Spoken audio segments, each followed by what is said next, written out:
बिहार के चुनावी मुद्दे पर हम बात करते हैं भारतीय जनता पार्टी के वरिष्ठ नेता मिथिलेश तिवारी से। तिवारी जी, बिहार में जिस तरह से आरजेडी की तरफ से नीतीश पर ढोरे डाले जा रहे हैं, क्या कहेंगे आप? मेरे ख्याल से ये केवल मान के चलिए चुटकुला है, इसके अलावा कुछ भी नहीं है। जब से नीतीश जी ने सदन में घोषणा किया है कि आरजेडी के मंत्रियों के सब प्रकार के काम की जांच कराएंगे, तब से वो लोग बिन मांगे बारात नहीं होता है, बिन दूल्हे की बारात जैसा जी, वो नीतीश जी पर डोरे डाल रहे हैं। लेकिन इसका कोई मतलब नहीं है। नीतीश जी एक बार गलती से चले गए थे, दो बार आके ना चले गए। झांसा में आकर के चले गए थे।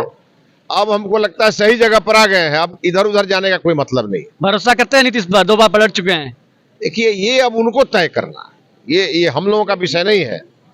बिहार के विकास के लिए, देश के विकास के लिए नीतीश जी हम लोगों के साथ आए, हम लोगों ने उनको लिया है कि नहीं। लेकिन अब ऐसा लगता है कि अब नीतीश जी कहीं जाने वाले नहीं। और जिस तरह से आरजेडी कर रही है कि अब सीट शेयरिंग होगा तो नीतीश को सीट कम आप लोग देंगे तो भाग के आ जाएंगे आरजेडी के साथ। आरजेडी पहले अपना ना सीट शेयरिंग करे।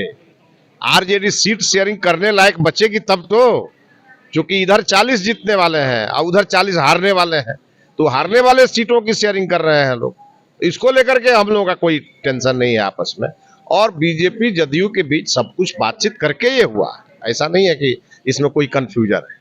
आप बताइए, आप सीवान से आते हैं, तो सीवान की जो लोकसभा सीटें हैं अब जेडीयू के खाते में है, क्या आप मांग कर रहे हैं इस बार आप लोग? देखिए, नीतीश जी तो पहले ही स्वीकार कर चुके हैं कि हम जितना सीट मेरा पहले था, जो सीट शेयरिंग का फॉर्मूला पहले था, उससे हम मिनिमाइज करेंगे और कम पे लड़ेंगे, वो तो कह चुके हैं। और वैसे हमको पूरा विश्वास है कि भारतीय जनता पार्टी का वो जो है परंपरागत सीट है, इस बार नहीं छोड़ेगी, भारतीय जनता पार्टी ही लड़ेगी।